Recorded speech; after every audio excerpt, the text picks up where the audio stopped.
Hey, how's it going?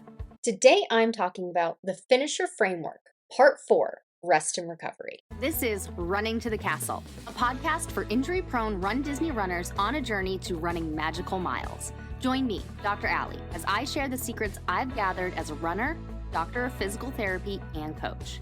You'll learn the exact ways I get my clients to the castle strong without feeling broken or held together with KT tape as they cross the finish line. Parts 2 and 3 were about strength and training. Those two pillars make up the part of the framework that actively builds your muscles, cardiovascular fitness, and overall strength and endurance. These next few parts, starting with rest and recovery, are the pillars in the support part of the framework. Although you're not actively participating in the build aspect of your strength, endurance, and fitness, these parts are just as important to get right in order to make progress. Remember, I had discussed in the general overview that if you do too much of the supporting side, you won't make progress. And if you don't do enough of the supporting side, you won't make progress. You have to find the Goldilocks of the situation. You need to balance everything just right for you. Not for Johnny, not for Susie Q down the street. It's the balance for you. Okay, so rest and recovery. This entails actual rest and the activities you do immediately after a workout to recover from that workout. Typically, I recommend 2 rest days a week. I always recommend recovery techniques immediately after a workout and throughout the week. These techniques are broken up into a temperature-based treatment and a massage-based treatment. Stretching's also included, but I have that as a whole separate pillar, so we are not talking about that today. For runners who are injury-prone or slow back of the packers, you need the recovery activities. Injury-prone runners need it because you've had injuries in the past, and you may still be struggling with symptoms. It's not uncommon to still have mild symptoms 1 to 2 years later from a tendon injury when you're ramping up mileage or intensity again. But you want to take care of that ASAP. And if you're a slow back-of-the-pack runner, you're out there training for hours. Your body needs some TLC. So what are these techniques and why are they broken up into temperature and massage? What does that even mean? These kinds of activities help calm down any inflammatory response that's happening and soothe your muscles. An inflammatory response is 100% normal when you're training for a race. Basically, when you're training and adding more miles, adding more intensity with faster paces, your muscles break down a little bit, which begins a cascade of reactions in your bodies to heal that breakdown. That's the inflammatory response. Our bodies are good at handling these responses on a small scale, but your body needs extra help when you're training. When you're training week after week, your body basically has enough time to quell small amounts of inflammation, but it's not always done calming things down before the next workout. That's where these techniques come in. Temperature is a great way to facilitate the process. This could be in the form of cold or heat. Ice packs, ice baths, hot baths. I'm a big fan of hot Epsom salt baths. The added salts help the healing process, or at least gives me a placebo effect and doesn't harm me. I don't do cold well. I have a thing called cold urticaria where I break out in hives with ice. So ice and we don't get along. But you may like ice. That's great. Choose the one that works for you and your recovery. Typically, I recommend do the opposite of what you are. If you're red, hot, and swollen, the opposite would be cold. If you're sore, cold, and tight, the opposite would be heat. Either way, the treatment is 20 minutes.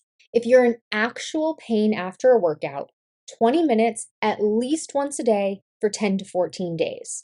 If you're just sore or not sore at all, but it was an intense workout, at least 20 minutes immediately after your other recovery activities after your workout. Massage-based treatment. Does that mean I need to get a massage after every workout? No, it means massage-based after every workout. This could be a professional massage. or using a foam roller or a massage gun. Basically, techniques that mimic what a massage is doing to you. I do recommend when you're training to get a professional massage at least once a month. This way, the professional can work out tight muscles and knots for you, and then you can maintain that with foam rolling and massage gun. Foam rolling and massage guns don't stretch out muscles, and they don't do a stellar job of breaking up muscle knots. They do well to prevent those muscles from knotting up again significantly, and they help desensitize your muscles and fascia. That's why getting a professional massage once a month is helpful. They do the real work, and then you maintain it as best you can in between. I recommend foam rolling or massage gun all major muscle groups for 10 to 30 seconds each spot.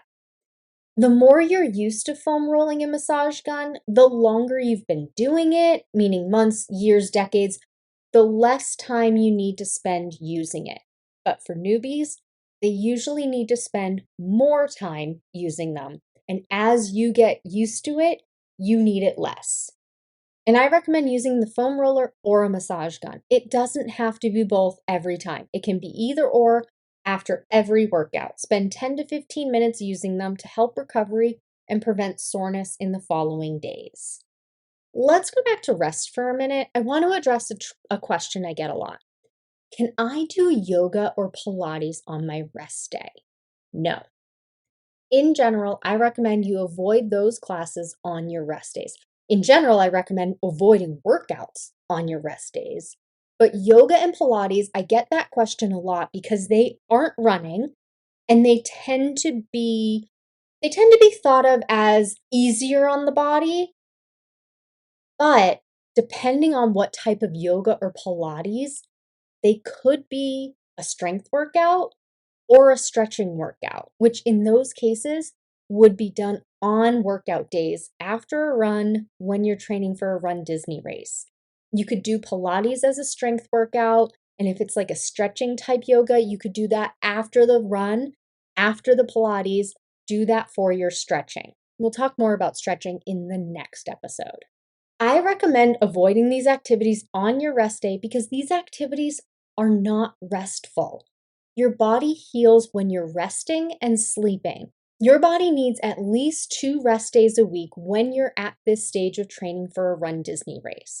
If you do yoga or Pilates, I'm really glad you're branching out and doing different types of workouts, but you're doing yourself a disservice when you do them on your rest days. These rest days aren't just I'm resting from running days. They're actual rest. When you skip rest, you burn out, lose motivation, and get hurt. Keep the rest days. And please remember, every runner is different and has different needs. I have a client in Stronger, Faster, Finisher that's coming back from a DNF at their half marathon last year, and they're looking to finish both the 10K and half marathon in January at Disneyland. Based on their particular needs, I recommend they have 3 rest days during the week. This amount of rest for them allows them to give more during their speed workouts so they can get faster and stay ahead of the balloon ladies this time around. Other runners, they have 2 rest days. It's very individualized. So please take what you've learned in this episode and use it to adjust your rest and recovery strategy for your RunDisney race training. The finisher framework isn't just a checklist. It's a smarter way to train so you finish strong, not broken. And if you want personalized guidance specific to your race, your injury history, your running background, and your goals, that's exactly what we do inside Stronger, Faster, Finisher. You'll get step-by-step instructions and a proven system to help you train smarter from start to finish.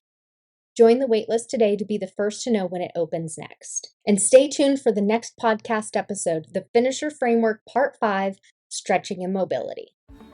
Hey, can I ask a quick favor? If you're enjoying this podcast, would you take 20 seconds to leave a rating and review? Leaving a rating and a review helps other runners find this podcast because the platform you're listening to this on will start suggesting it to runners like you. All it takes is 20 seconds. Thank you so much for supporting this podcast. As always, thanks so much for listening. That's all for now. Talk to you soon.